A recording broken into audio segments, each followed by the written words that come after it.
Good morning everyone, स्वागत है आप सभी का। आज 24 जून 2020 है। दैनिक जागरण के राष्ट्रीय संस्करण का कंप्लीट न्यूज़ एनालिसिस करेंगे जो यूपीएससी और state PCS point of view से रिलेवेंट होगा।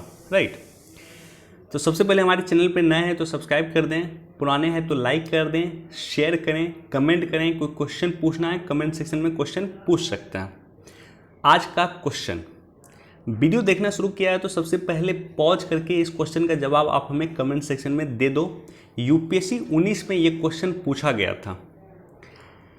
कृषि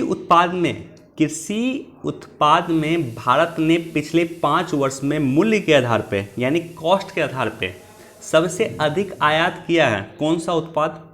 तो ऑप्शन आपका ए है मसाला सबसे अधिक आयात किया है, बी ताजे फल, सी दलहन यानी दाल, डी वनस्पति तेल। तो आपको इसका जवाब हमें कमेंट सेक्शन में देना है।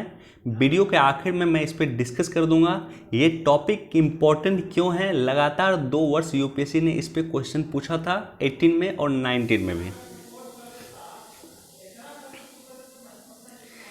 फर्स्ट पेज पे जो इम्पोर्टेंट न्यूज़ है डिस्कस करने के लिए हमारे साथ, वो यह है कि पाकिस्तान से भारत ने और बढ़ाई कूटनीतिक दूरी। सबसे पहले तो इस न्यूज़ के बेसिक में जाओ। बेसिक में क्या है कि सरकार ऐसा कदम क्यों उठा रही है, सरकार कर क्या रही है। सरकार ने डिसाइड किया है कि जो भारत की दूतावास है पाकिस्तान के इस्लामाबाद में और जो पाकिस्तान का दूतावास है वो भारत के दिल्ली में, दोनों ही जगह जितने भी कर्मचारी काम कर रहे हैं, जितने भी लोग वहाँ पे काम कर रहे हैं, उसकी संख्या आधी की जाए यानी 50% की जाए।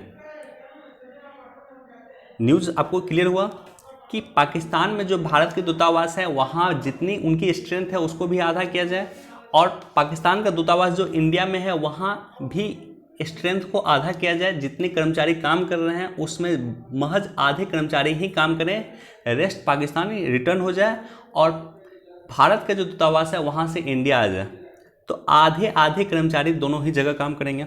राइट, तो इस न्यूज़ के बेसिक्स में 2 पॉइंट हैं। पहला ये है कि भारत में जो पाकिस्तान का दूतावास है वहाँ के कुछ कर्मचारियों को भारत की एजेंसी ने, खुफिया एजेंसी ने जासूसी करते हुए पकड़ लिया। क्लियर है। दूसरा है कि पाकिस्तान में जो भारत के दूतावास हैं वहाँ पे भारत के 2 अधिकारी को पाकिस्तानी पुलिस ने टॉर्चर किया। तो इन दोनों के संदर्भ में भारत सरकार ने एक इम्पॉर्टेंट डिसीजन लेते हुए कहा कि हम अपने जो भी अधिकारी हैं जो पाकिस्तान में रहते हैं, पाकिस्तानी दूतावास में रहते हैं, उसकी स्ट्रेंथ को कम करेंगे, आधा कर देंगे, और आप भी जो आपके दूतावास में रहते हैं इंडिया में उसकी स्ट्रेंथ को आधा कीजिए। भारत सरकार ने कहा कि ये वियना कन्वेंशन का उल्लंघन है। आपके जो दूतावास के लोग रहते हैं इंडिया में वो यहाँ जासूसी करते हैं, यह वियना कन्वेंशन का उल्लंघन है। साथ ही हमारे दूतावास के लोग जो आपके यहाँ रहते हैं उनकी आप जासूसी करते हैं, उनको आप टॉर्चर करते हैं, यह वियना कन्वेंशन का उल्लंघन है। तो थोड़ा सा बेसिक कॉन्सेप्ट आपको वियना कन्वेंशन के बारे में जानकारी होनी चाहिए। वियना कन्वेंशन 1961 में ऑस्ट्रिया की राजधानी वियना में साइन हुआ था। इस संधि के तहत मेजबान देश अपने यहाँ रहने वाले दूसरे देश के राजनयिक को खास दर्जा देता है। देखो, जब प्राचीन काल से ही आप देखोगे ना कि राजदूत को जो है कितना भी क्रूर राजा होता था, किसी भी देश का कितना से क्रूर राजा होता था, राजदूत का वो सम्मान करता था, राजदूत को वो टॉर्चर नहीं करता था। तो ये पौराणिक अवधारणा है कि राजदूत जो मैसेज पहुंचाने का काम करते हैं उसका सम्मान कीजिए। तो उसी का एक कॉन्सेप्ट वर्तमान समय में हुआ साइन। इस कॉन्सेप्ट को कहा गया वियना कन्वेंशन कि जो भी हमारे देश में किसी भी देश का राजदूत रहेगा, भले ही वो हमारे दुश्मन देश का राजदूत क्यों ना रहेगा, उस पर हम अच्छे से रखेंगे, उसको एक खास दर्जा देंगे, उसको हम टॉर्चर नहीं कर सकते हैं, उस पर जो है स्पेशल कानून लागू होगा। राइट, अभी तक जो है 191 देश, लगभग विश्व के सभी देश इस पर साइन कर चुके हैं। तो 191 देश अभी तक फरवरी 2017 तक इस पर साइन कर चुके हैं। इसके तहत राजनयिक को यानी डिप्लोमेटिक को खास दर्जा दिया जाता है किसी भी देश में। क्लियर है।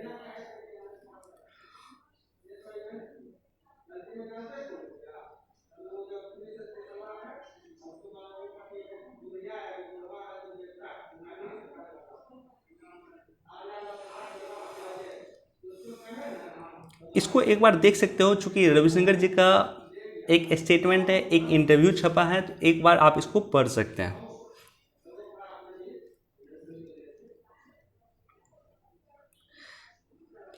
देखो, ये न्यूज़ मैं इसलिए डिस्कस करना चाहता हूँ, हालांकि डिस्कशन में कुछ खास इसमें दिया हुआ नहीं है, कोई खास चर्चा नहीं किया है, लेकिन जाकर के आप एनवायरनमेंट के बुक से इस टॉपिक को पढ़ लेना। यूपीएससी लगातार क्वेश्चन पूछ रही है प्रीलिम्स और मेंस दोनों में, वेस्ट टू एनर्जी, किस तरह से हम वेस्ट को एनर्जी में तब्दील कर सकें, किस तरह से वेस्ट को एनर्जी यानी इलेक्ट्रिसिटी में बना सकें या अन्न उत्पाद उसका बना सकें, कचरा से हम अन्न उत्पाद बना सकें। यूपीएससी 19 में 18 में लगातार क्वेश्चन प्रीलिम्स और मेंस में पूछा है। इस टॉपिक को जाकर के आप अपने एनवायरनमेंट के पोर्शन से देख लेना, राइट। बाकी इस न्यूज़ में कुछ खास नहीं दिया हुआ है। इस न्यूज़ में यही दिया हुआ है कि सरकार ने जहां भी प्लांट लगाए हैं वेस्ट टू एनर्जी के लिए अभी सक्सेसफुल नहीं रहा है, खास करके यूपी में, राइट।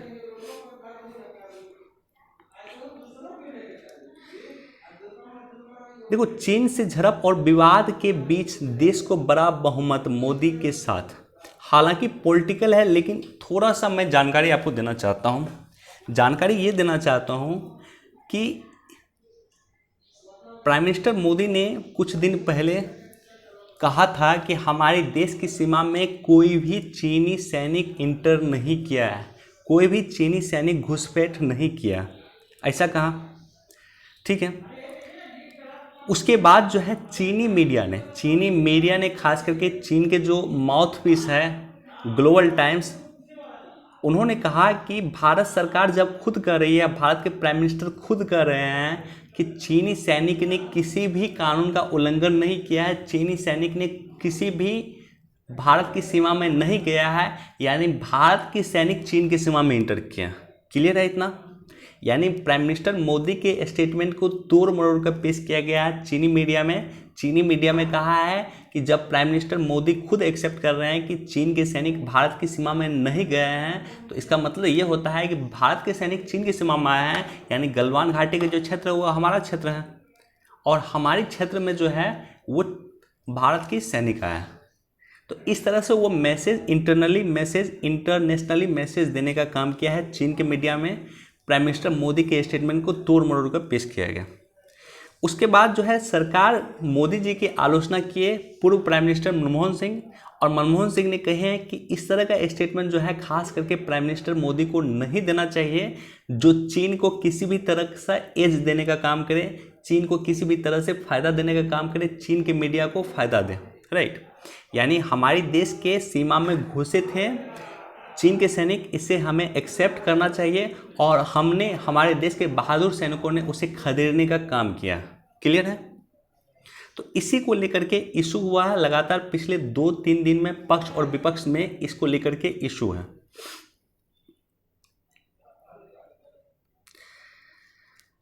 ये एक बार जरूर आप देखना कि भारत, चीन और रूस का संबंध का इतिहास दिया हुआ है, चर्चा दिया हुआ है। कल जैसा कि हमने आपको बताया कि RIC की मीटिंग थी,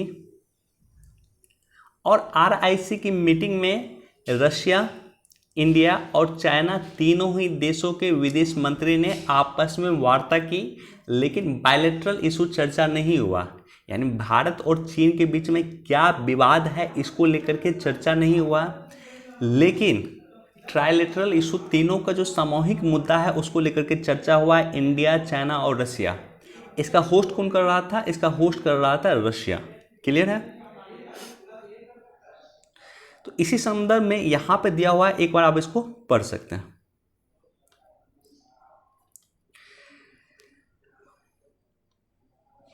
देखो, ये न्यूज़ काफ़ी इंपॉर्टेंट है कि सीमा पे तनातनी के बीच में साइबर हमला कर सकता है ड्रैगन। चीन साइबर हमला कर सकता है। यहाँ पे देखो, सूचना और प्रौद्योगिकी मंत्रालय के अंतर्गत आने वाले computer emergency response team India ने चेतावनी दी है, ने मंत्रालय, जितने भी भारत के मंत्रालय हैं सबको सचेत रहने को कहा है कि चीन कभी भी हमला कर सकता है, साइबर हमला कर सकता है। तो ये जो संस्था है CERT-IN, ये काफ़ी इम्पोर्टेंट संस्था है, इसके बारे में थोड़ा सा हमें जानकारी होनी चाहिए। सर्ट इन यानी होता है Indian computer emergency response team. I repeat, computer response emergency response team India, ठीक है। भारतीय कंप्यूटर आपातकालीन प्रतिक्रिया team, ministry of electronics and information technology के तहत ये आता है। And the nodal agency to deal with the cyber security threat like hacking and phishing. तो जो भी साइबर सिक्योरिटी है, भले वो हैकिंग हो, फिशिंग हो या अन्य किसी भी तरह का साइबर हमला हो, उसको डील करने का भारत सरकार का नोडल एजेंसी है कौन? CERT In. इसकी स्थापना 2004 में हुई है। 19 जनवरी 2004 को इसकी स्थापना हुई है। इसके उद्देश्य क्या है? उसका उद्देश्य है कि कंप्यूटर की सुरक्षा से जुड़ी किसी घटना के संदर्भ में कार्रवाई करना, कमजोरियों के विषय में रिपोर्ट करना और देश में आईटी सुरक्षा संबंधी प्रभावी कार्यों को बढ़ावा देना। एक तरह से किसी भी तरह का कंप्यूटर से रिलेटेड अगर ट्रबल होता है, साइबर हमला होता है या अन्य चीज़ें होती है, तो उसमें देश की नोडल एजेंसी है सर्ट इन, जो ministry of electronics and IT के अंतर्गत आता है। तो बेसिक देखो, ये न्यूज़ से अधिक इम्पोर्टेंट है इस संस्था के बारे में जानना। अगर यूपीएससी के लिए आप पढ़ रहे हो तो इस न्यूज़ से अधिक इम्पोर्टेंट है कि ये संस्था के बारे में जानो। यूपीएससी अक्सर ऐसी संस्थाओं के बारे में क्वेश्चन पूछता ही पूछता है।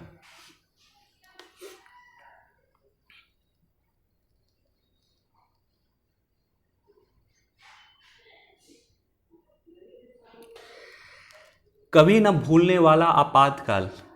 आज का दिन 24 जून का महत्वपूर्ण दिन है। कल का दिन जो है हमने डिस्कस नहीं किया था कल आपके साथ, लेकिन कल का दिन भी इम्पोर्टेंट था 23 जून का। 23 जून का दिन इम्पोर्टेंट इसलिए था, 23 जून 1757, 23 जून 1757 को प्लासी की लड़ाई हुई थी। और आज का दिन इम्पोर्टेंट इसलिए है 24 जून कि आज के दिन ही इमरजेंसी की घोषणा हालांकि 25 जून को हुई थी, लेकिन 24 जून को ही सारा का सारा प्लान एग्जीक्यूट हुआ था। और 25 जून के अर्ली मॉर्निंग में, 24 जून को रात के 12 बजे यानी 25 जून के अर्ली मॉर्निंग में राष्ट्रपति ने हस्ताक्षर कर दिया था इमरजेंसी को लेकर के, और इमरजेंसी प्रोक्लेम्ड हो गई थी, इमरजेंसी लग गई थी। लेकिन इसका सारा ताना बाना बुना गया था 24 जून 1975 को। तो थोड़ा सा इसके बारे में, आपातकाल के बारे में आज जाकर के अपने जो बेसिक बुक है आपका, भले वो लक्ष्मीकांत हो, तो वहाँ से लक्ष्मीकांत से आप जाकर के पढ़ लेना। थोड़ा सा बेसिक कॉन्सेप्ट हम भी डिस्कस करते हैं।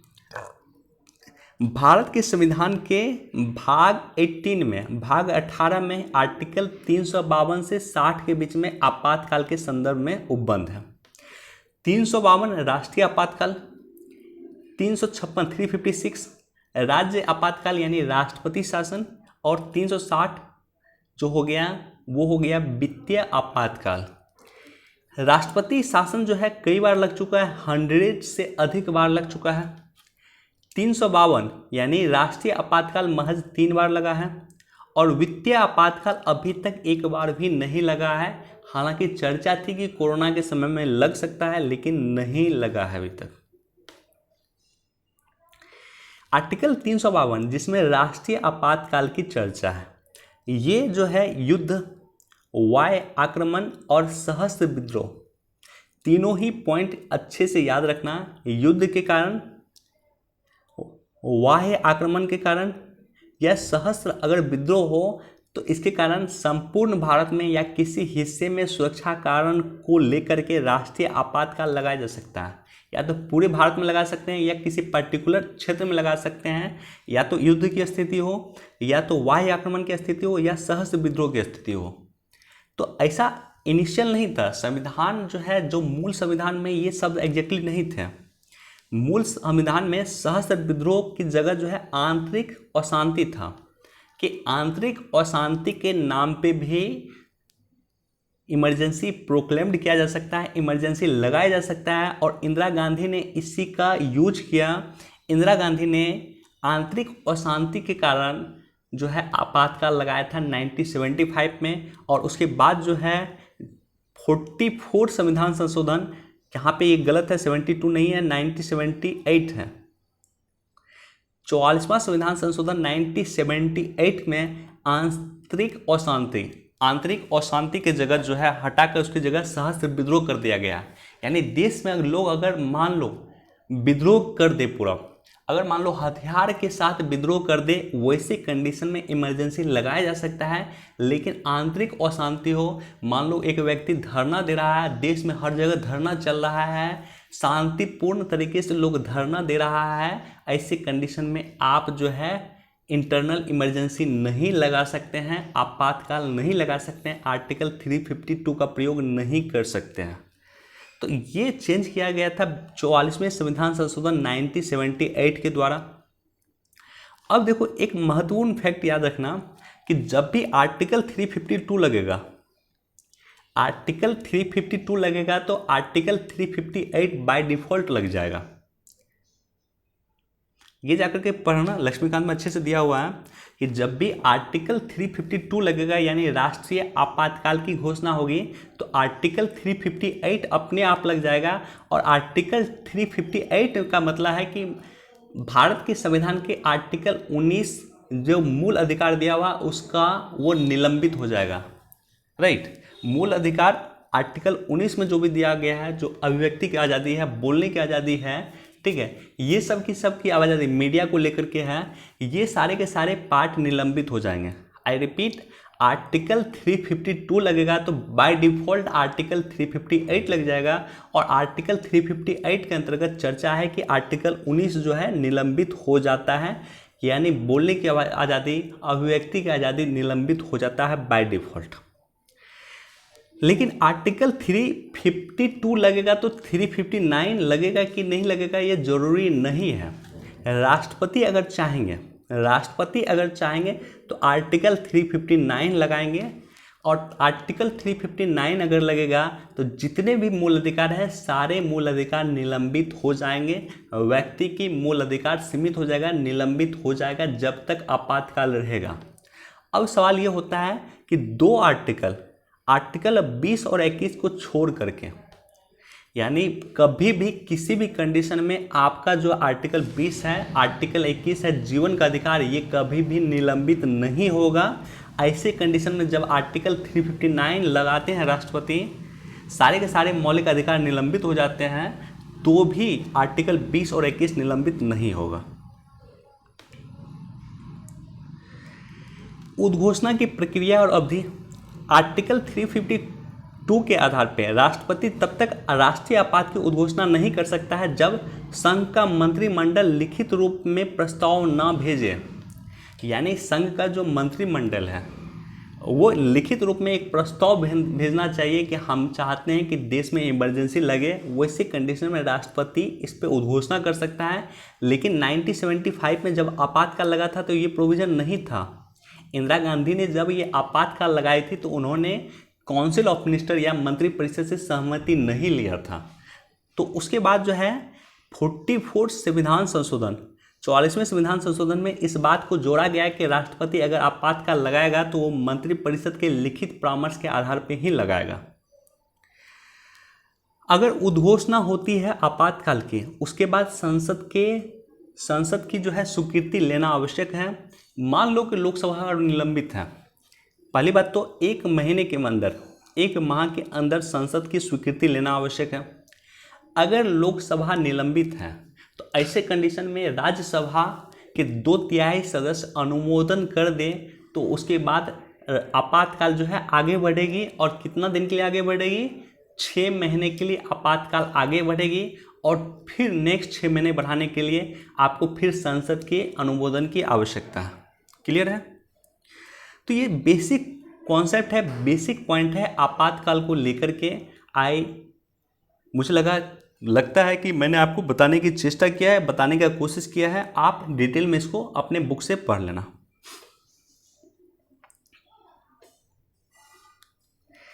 देखो इसमें वही पॉइंट है नॉर्मली जो हमने कई बार आपके साथ डिस्कस किया, हालांकि इम्पोर्टेंट है।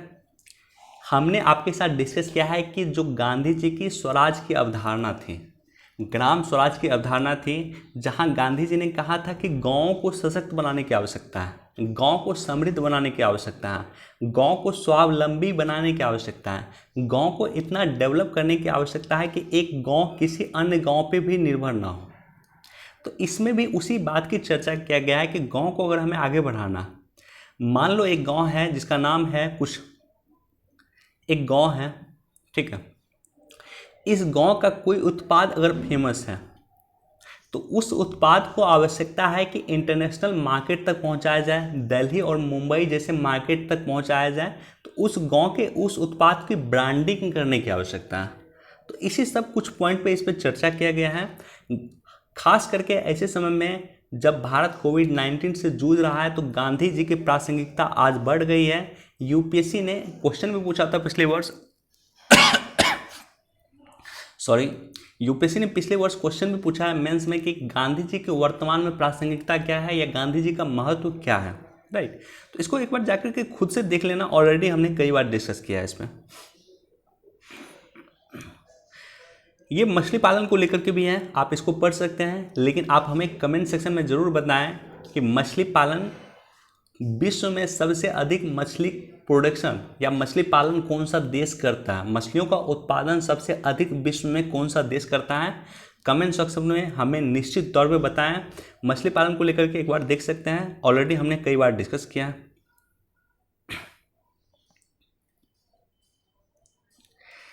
देखो, डिजिटल पे जोर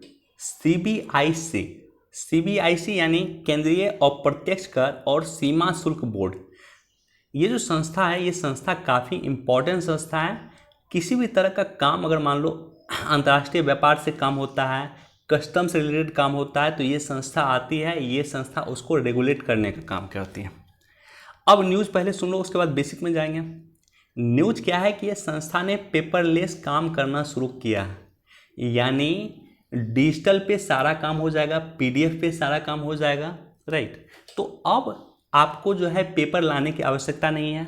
ऐसा क्यों किया गया कि ग्रीन हाउस इमिशन को हमें बचाना है, पर्यावरण को बचाना है, पेड़ पौधों को काटने से बचाना है, क्योंकि पेड़ पौधे काटने के कारण ही आपको पेपर बनता है। यहाँ तक क्लियर है। तो इन्होंने 2 बंदरगाह चेन्नई और बेंगलुरु जो है में इसकी शुरुआत ऑलरेडी कर दी है। 8 जून को चेन्नई और बेंगलुरु बंदरगाह में ऑलरेडी इसकी शुरुआत कर दी है। पेपरलेस सारे वर्क की शुरुआत की है। पहला कारण पर्यावरण का बचाव, पर्यावरण की रक्षा, ग्रीन हाउस इमिशन को कम करना। दूसरा कारण ईज ऑफ डूइंग बिजनेस को इम्प्रूवमेंट करना, इसको लेकर के भी हमने चर्चा किया है। भारत की वर्तमान रैंकिंग जो है world ease of doing business में 63rd पोजीशन पे है, और इंडिया का टारगेट है कि जल्दी इन करे टॉप 50 कंट्री में। वर्ल्ड के टॉप 50 कंट्री में इंडिया जल्द इन करे ईज ऑफ डूइंग बिजनेस को लेकर के। अब इसके बेस पे चलते हैं, ये संस्था क्या है जान लेते हैं थोड़ा सा। CBIC central board of indirect taxes and customs, यानी इनडायरेक्ट टैक्सेस को लेकर के और कस्टम को लेकर के उसकी निगरानी करने का काम ये संस्था करती है। वित्त मंत्रालय, फिनांस मिनिस्ट्री के अंतर्गत राजस्व विभाग होते हैं, और राजस्व विभाग का ही एक अंग है, एक पार्ट है CBIC। यह बोर्ड सीमा शुल्क, केंद्रीय उत्पाद शुल्क, केंद्रीय वस्तु एवं सेवा कर और IGST integrated goods and service tax का उद्ग्रहण यानी उसका संग्रह करने का काम करता है। सीमा शुल्क, केंद्रीय उत्पाद शुल्क, केंद्रीय वस्तु और सेवा कर, IGST और नारकोटिक से जुड़ी हुई तस्करी और प्रशासन संबंधी मुद्दों को CBIC विस्तार क्षेत्र के अंतर्गत आते हैं। यानी नारकोटिक से जुड़ा हुआ कोई मुद्दा है, तस्करी से जुड़ा हुआ कोई मुद्दा है, केंद्रीय वस्तु और सेवा कर से जुड़ा हुआ कोई मुद्दा है, IGST से जुड़ा हुआ मुद्दा है, सीमा शुल्क से जुड़ा हुआ मुद्दा है, केंद्रीय उत्पाद शुल्क से जुड़ा हुआ कोई मुद्दा है, तो इसको डील करने का काम CBIC करती है। क्लियर है। और इसका पहले नाम था केंद्रीय उत्पाद और सीमा शुल्क बोर्ड, अब इसका नाम हो गया CBIC यानी केंद्रीय अप्रत्यक्ष कर एवं सीमा शुल्क बोर्ड। क्लियर है इतना।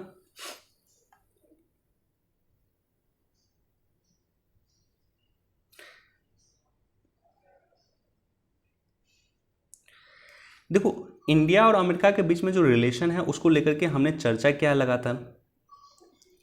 और हमने कहा है कि एक मुद्दा जो सबसे इम्पोर्टेंट मुद्दा है H1B वीज़ा। ये वो वीज़ा है जो इंडिया के IT प्रोफेशनल प्राप्त करना चाहते हैं ताकि वो अमेरिका में जाकर के काम कर सकें। क्लियर है? अमेरिका में काम करने के लिए H1B वीज़ा की आवश्यकता है और IT प्रोफेशनल ये वीज़ा प्राप्त करके अमेरिका में काम कर सकते हैं। ट्रम्प साहब का क्या है इशू कि ट्रम्प साहब अभी अमेरिका में चुनाव होने वाले हैं, नवंबर 2020 में चुनाव होने वाले हैं। इन्हें चुनाव जीतना है। ऐसे कंडीशन में इन्होंने H1B वीज़ा को निलंबित कर दिया है कुछ समय के लिए, राइट।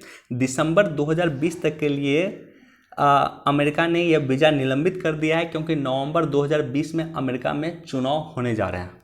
तो आप बस ये याद रख लेना, इंडिया और अमेरिका के बीच में जो इशू है उस इशू में H1B वीज़ा का भी स्थान आता है। हमने डिस्कस किया ऑलरेडी।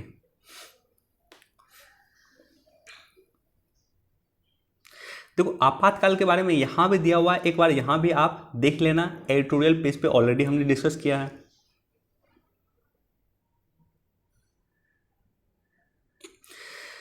ओके, तो आज हमारे पास इतना ही न्यूज़ था। अब क्वेश्चन पे हम मूव करते हैं। आज का क्वेश्चन, कृषि उत्पाद में भारत ने 5 वर्ष में मूल्य के आधार पर सबसे अधिक आयात किया है। देखो हमने सबसे अधिक जो निर्यात किया है, ये क्वेश्चन भी यूपीएससी ने पूछा था, वो चावल का है। भारत पिछले कुछ वर्षों में विश्व में सबसे अधिक चावल का निर्यात कर रहा है। आपको कमेंट सेक्शन में हमें ये बताना है कि चावल का विश्व में सबसे अधिक उत्पादन कौन सा देश करता है। क्लियर है? अब देखो जो एग्रीकल्चर कमोडिटी है, एग्रीकल्चर जो उत्पाद है, उस उत्पाद में हम सबसे अधिक 5 वर्ष में मंगाए हैं, वो मंगाए हैं वनस्पति तेल। पिछले 5 वर्ष में भारत ने सबसे अधिक तेल मंगाया है। जो खाने का तेल हम यूज करते हैं, वनस्पति तेल हम यूज करते हैं, वो सबसे अधिक मंगाया है मूल्य के आधार पे। यानी हमारा जो फॉरेक्स रिजर्व है, हमारा जो पैसा है, सबसे अधिक इन्वेस्ट हुआ है किसी भी एग्रीकल्चर उत्पाद को मंगाने में, तो वो मंगाने में वनस्पति तेल को मंगाने में। क्लियर है? सेकंड, ये भी इसको लेकर के यूपीएससी ने 19 में क्वेश्चन पूछा, 18 में भी क्वेश्चन पूछा, हो सकता है यूपीएससी 2020 में भी ये क्वेश्चन पूछ दें। तो याद रखना सबसे अधिक हम मंगाते हैं वनस्पति तेल। अब दलहन को लेकर के देखो, बहुत सारे कन्फ्यूजन होगा दलहन को लेकर के, यानी दाल को लेकर के। दाल के बारे में 3 फैक्ट आप जान लो कि दाल, इंडिया जो है विश्व का लार्जेस्ट प्रोड्यूसर है दाल का। विश्व में सबसे अधिक दाल का उत्पादन भारत करता है। विश्व में सबसे अधिक दाल का कंजम्पशन, यानी सबसे अधिक जो है उपभोग भी भारत के लोग करते हैं। सबसे अधिक दाल खाता भी भारत के लोग हैं। और तीसरा पॉइंट याद रख लेना कि विश्व में सबसे अधिक दाल का आयात भी इंडिया ही करता है। ठीक है, दाल का सबसे अधिक आयात करता है, दाल का सबसे अधिक उत्पादन करता है और दाल का सबसे अधिक उपभोग भी भारत के लोग ही करते हैं। चलिए, बहुत बहुत धन्यवाद वीडियो देखने के लिए। अपने दोस्तों के साथ, अपने कलीग के साथ निश्चित तौर पे इसे शेयर कर दें और लाइक तो निश्चित तौर पे कर दें। बहुत बहुत धन्यवाद।